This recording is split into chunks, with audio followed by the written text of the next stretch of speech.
It seems like you're leaning toward pardoning Paul Manafort. Is that true? It's very sad what's happened to Paul, the way he's being treated. I've never seen anybody treated so poorly. I have not offered any pardons. And I think they asked, or whatever, would you? I said, I'm not taking anything off the table. Mr. Manafort finally got to speak for himself. He made clear he accepts responsibility for his conduct. And I think most importantly, what you saw today is the same thing that we had said from day one. There is absolutely no evidence that Paul Manafort was involved with any collusion with any government official from Russia. This is a sign. I'm Barry Gordon. And I'm Andre Coleman. And this is NewsRap, live at 5.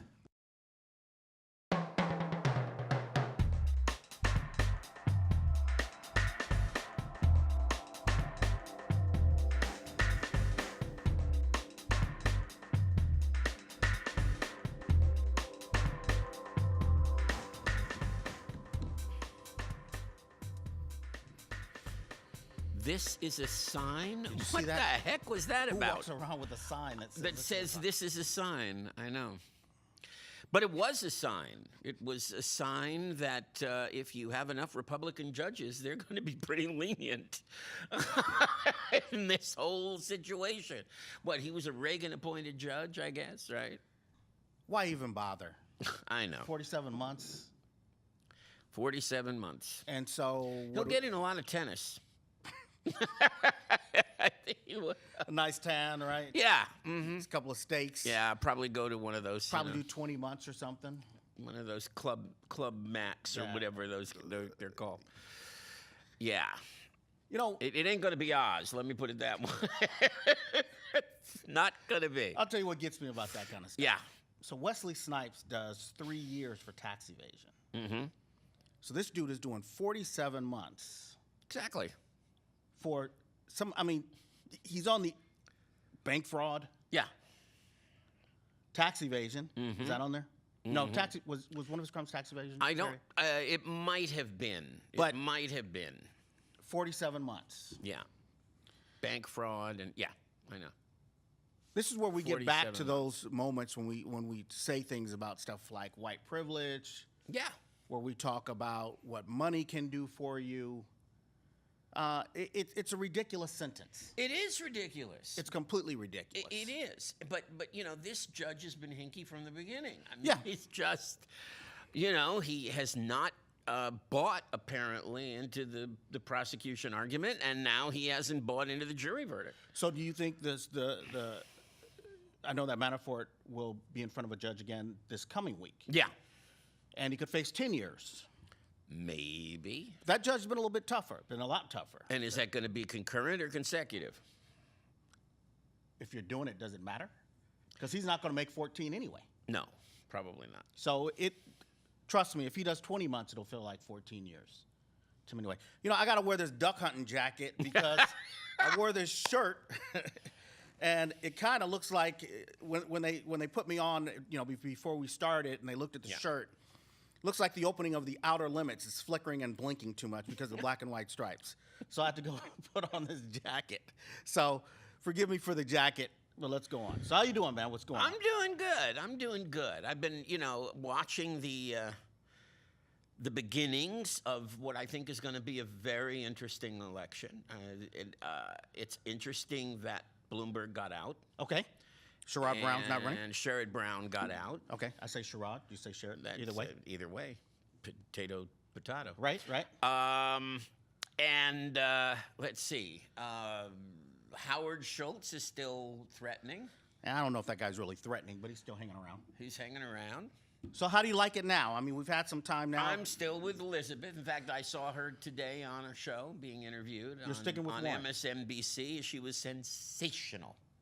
Sensational. You know, let me help you out. Don't say sensational like that, like in a crowd of people, ever.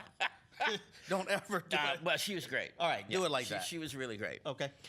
She's got really specific things that she talks about, and she, you know, I love to teach. She loves to teach, so we have that kind of in common. We love to kind of inform people rather than just say a lot of talking points and platitudes and, you know, canned stuff. And she's really great. She really did a great job. Do you think she has? Let me ask you this. I know what your answer is going to be, but explain it to me a little bit. Do you think she has a realistic chance of winning? Yeah, I do. At this point. Okay. That may change. That could change. Taking a snapshot right now. In any week. But at this point, I think she does. I think she has a powerful message. And I'm just trying to pick some lint off my shirt here. But You want to borrow the jacket? No, I don't think so. But she has a powerful message. I think it is. But Bernie is taking up her oxygen right now. Seems like Bernie's taking up all the oxygen in the room right He now. is, and then Biden will come in and take up the rest of it. What about Beto? And that's what concerns. Well, no one's talking much about Beto right now, But last are they? week it was he's made up his mind. His family's very excited. It sounded like he was about to dive in. Yeah. And now, nothing. He should not. Well, I don't want. He should not. There's a whole lot of people in this thing that should not get in No, there. who've but gotten he in there. definitely should not. I mean, I wish Bernie would go away. First of all, me too. But he should run for the Senate. I think he's got a heck of a chance to win. And, park his presidential ambitions maybe for, 4 to 8 years. Build a roster.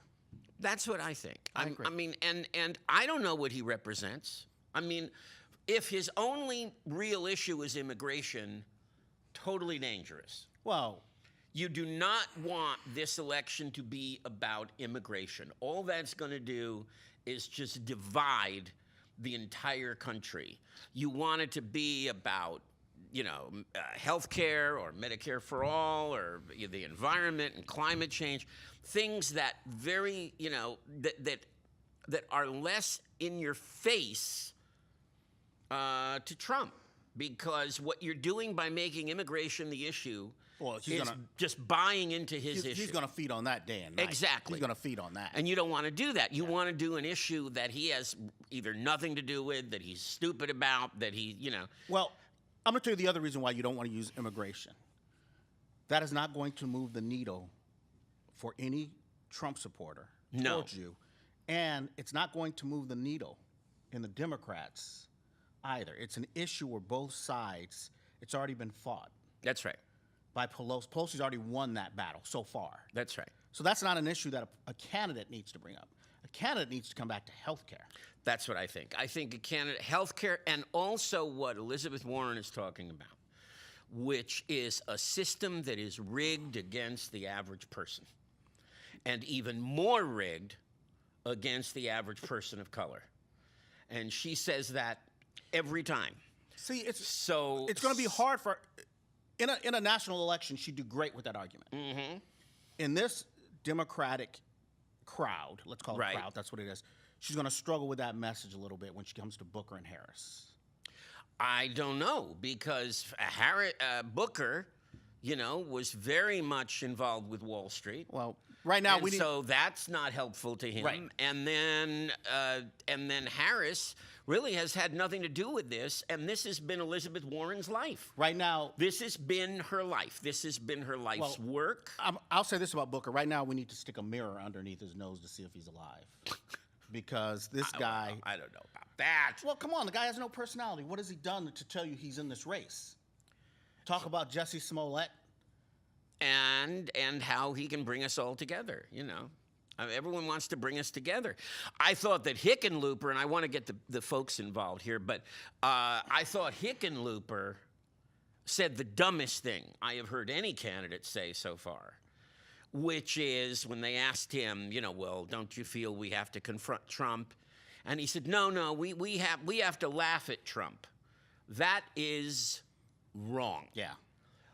If you're laughing at Trump, then you haven't heard the message. Well, I saw 17 So candidates in the last election not confront Trump, laugh at Trump. And when they decided to confront him, it was way too late. Trump is no joke, folks. Now, if you want to join the conversation, there's several ways to do that. You can find us on Facebook. You can, where else can they do it? I said YouTube. several ways, but there's really one. But to join the conversation, I think you have to go to Facebook and see our Facebook page, Pasadena Media Facebook page, and our NewsRap Live at 5. Go to Live at 5.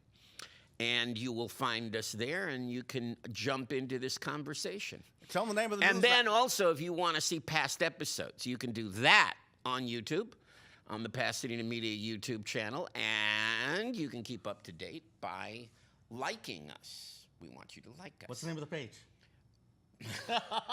NewsRappers. No. It's NewsRap Pass. Yeah. NewsRap Pass. Yes. You know, I laughed about that all week. Yeah, they changed I the know. font. They Yeah. gave it a capital Yeah, P. so So you didn't now fall I'm into not it saying twice. NewsRappers anymore. So yeah, it's NewsRap Pass, and of course we're on the Arroyo Channel, Charter Channel 32, AT&T Channel 99. Join the conversation. Yeah, come on, join us. And we'll have some fun. All right. But here's what is bugging me about the election, and then we'll move on to local things. Okay. But because we've got a lot to talk about there too. But what's bothering me about the election right now is the media is cranking up its narrative. They go there every 4 years, Okay. which is that if you're too liberal, you can't win. And that only a centrist can win, only a moderate can win.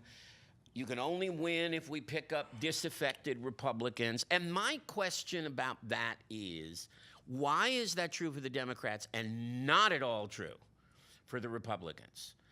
Now, the only answer to that is an assumption that we have so many more conservatives in this country than we that's have not true. liberals, and it's not true. That's not true.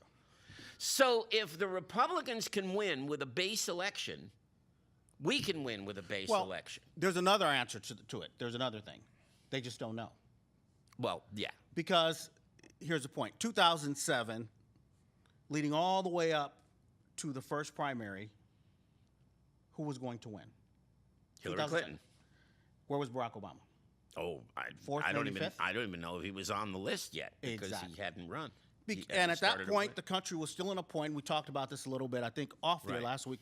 The country was still at a point where people thought a black man could not win, a black person could not win the presidency at all. And they didn't know until it happened that it could happen. Right. And now, 2016, Donald Trump has no chance of winning. You believed it, I believed it, Yeah. the world believed it. Yeah. He won. He won. So I think the media comes back, and I'm part of that crowd. They come back with these they drudge up these old theories and hope that they still apply, hope that they will still work, but they don't. Has any genuine centrist won since Bill Clinton? No. The answer, I'll just give you the answer. The answer is no, because the fact is that a centrist seems to try to stand for everything at once, and you can't do that. And what people do want, what they thought they were getting from Trump, which of course they didn't, but what they thought they were getting from Trump, what they did get from Obama, was authenticity. They want someone who is genuine in their passion, who's genuine in their drive, and genuine in their belief of how to save the country. And that's the person that's going to win. That's why I believe it could still be Warren, because no one is more genuine than she is. So let's review. Clinton was a centrist. Yeah. What was Bush? I think he was a conservative disguised as a centrist. I saw very little centrism in Bush. And what was Obama? I think he was a progressive disguised as a centrist. So, and not for long. I mean, I think anyone that looked for universal health care could no longer be described as a centrist. So, even though he tried to do it in a centrist way. I agree. And, involved the private insurance company. What is Trump? An idiot. I mean, I'm sorry. It's the first Don't word apologize that to me. came out of my. What do you apologize to me That's for? The first word that was came. nice compared to what was in my head. Yeah, well, that word is there too. Let's look at the local news brief, guys, and then we'll switch subjects here. Measure J was the center of discussion this Monday as hundreds turned out for the joint meeting of the Pasadena City Council and the Pasadena Unified School District Board of Directors at City Hall. Most turned out to declare their support for public charter schools who some say were not intended to receive funding from Measure J. The clear intent, and I can say this because I drafted it, was that public schools meant PUSD. Right. It turns out that charter schools qualify as public schools. I was ignorant of that. The intent, or what was meant to occur, or what was underlying in terms of that wording, it really has no bearing on our discussion because the specific wording in the ballot is what's there and what our voters, including myself, agreed upon. By the meeting's end, no official position was taken on whether charter schools would receive public school funding from the measure. The meeting concluded with the City Council and District moving towards creating a permanent joint committee that would help oversee the use of funds. Statistics are coming out of the recent LA County 2018 homeless count, and some are shocked at what they reveal. One of the most revealing of the statistics is the fact that 40% of the homeless population is black, while black people only make up 9% of the county's overall population, making them the most overrepresented population of homeless people in LA County. Statistics for other races do not reflect the same disparities. In an article by Matt Tinoco for the LAist, he quotes the report as saying, "For lasting changes to occur, institutional barriers across agencies and mainstream systems must be dismantled to eliminate the racial disparities and systematic racism affecting black people experiencing homelessness." All right. Measure I and Measure J. Mm-hmm.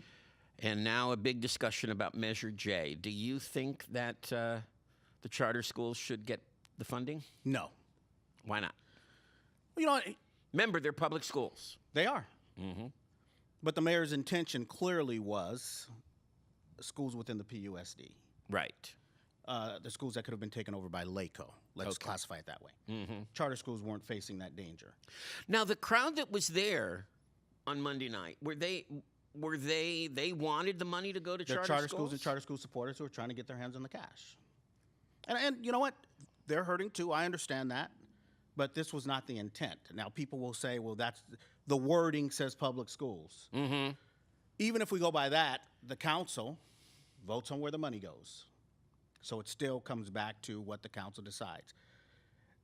I agree with Tornick that if the PUSD decides they want to give a piece of their slice to the charter schools, if they decide they want to do that, that's on them. I would say if you were just $10 million in debt and you give some of the money to the charter schools, you're an idiot. Because you're going right back to the problem of not managing your money the right way. Now, does the PUSD board has nothing to do with charter schools, or No. do they administer charters? They do not administer charters. They don't. Okay. They do not, as far as I know. But Tornick made a good point was, as he was writing this, he considered charters to be part of the problem.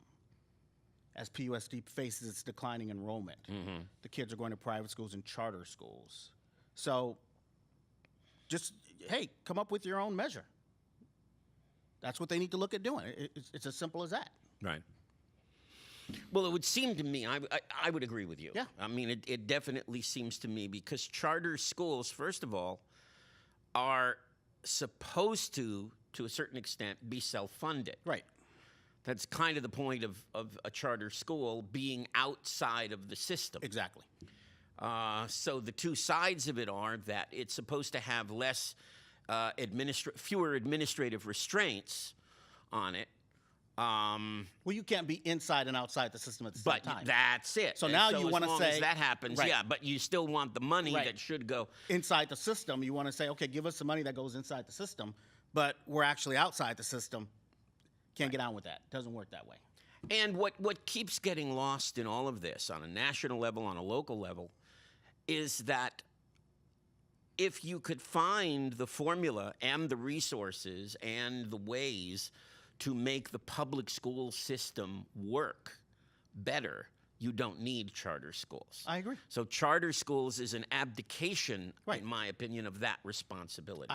I completely agree. And you know what? If you're going to start a charter school, I understand the money is hard to come by. Yeah. But you know what? You have to consider that going into it, because PUSD gets state funding, so their constant battle is the state going to give us enough money? The charter from the beginning, you got to know, you got to have sources to get the cash, I would think. That's right. So no, I wouldn't give it to them. I wouldn't. You got to go out, you got to start your own thing, you got to make it happen.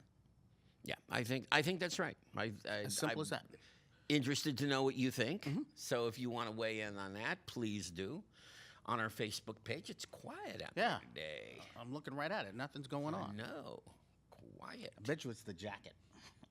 Think it's either the jacket or they don't want to discuss the 2020 election yet. Well, they can discuss the charter schools. What about those homeless numbers? I know. What about those homeless numbers? So our numbers reflect L.A., So but 36%. much more than it reflects the nation or Right. So 13% of the population in Pasadena Yeah. is African American, but 36% of the homeless population is African American. It's interesting because I read last week, Barry, a really good article. 11% here is African American. No, the blue is Pasadena homeless. Right. Oh, 11%. You're right. Yeah. You're right. 11%. Right. Yeah. So it's hugely overrepresented. and that's even worse. I know. But I read an interesting article. Yeah. That the homeless problem in LA County is now being driven by housing costs. Of course it is. Well, it wasn't always that way. But I mean, didn't Peter Dreyer basically say that That's when he what he was said. here last? That's right. That's what he said. And now you think about who gets aced out of the housing market as these prices go up. You will see it in minorities first. Yeah. And that number is going to continue to climb as long as, and I don't know the answer to getting housing under control, so we're not going to go there. But as long as the price keeps going up where working people can't afford to rent, I mean, we're getting there. We're right there. Then you're going to continue to see this. And I don't know what the answer is. Well, you're going to see that, and you're also going to see an exodus. You're going to see working people leave this city, and this city will just become bastion of wealthy people. Or it will become what Westwood is, where it once was a destination location and made a lot of money on the Friday, Saturday crowd and the after-work crowd. But as prices went up and different economic issues hit the area, people stopped going there, and now it's just a college town. That's right. And a lot of those shops have closed. I know, except for the Geffen Playhouse. Yeah. That's about the only thing you've got going there now. Yeah. And that's very, very true. When I go there, it feels like a bomb hit it. I mean, it's just very, very quiet, very... It's not what it was in the 80s and 90s at all. Well, is that starting to happen to Old Pasadena or no? The city the city line... I mean, it always seems like it's really busy right. here still. The city line is that they still have a ton of businesses that are waiting to get in. But the rent on those commercial properties are going up too. I know of one place that closed because the owner raised the rent to $10,000 a month. And this was a small place, Barry. Very small. So no, is it happening right now? No. But let's see where it is in a year or 2 years. And I guarantee you at that point you will start to see this impacted. It's going to impact the city at some point. It's unavoidable. It is unavoidable. Are businesses still closing down at a high rate? Yep.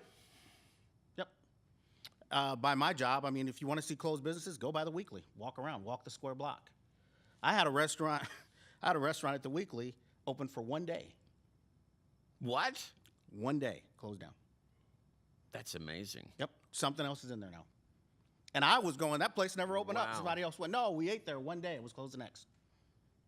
How is that possible? I have no idea. There had to have been something else going on. Well, yeah, but if you... But, they had to have paid the rent in advance. So, of course. Yeah. But most people go in with a deal where you get the rent fixed for 2 maybe to 5 years. So your rent's not going up for 2 to 5 years. Right. So anybody would go, what a great deal. It's not a great deal because when the rent does go up, it's going up to market value. So it's going up so high after that if your business is not doing phenomenal, you're shutting down. And that's why we get so many places that come in, last maybe 2-3 years, and they close. Well, I personally got some very exciting restaurant news this week. Okay.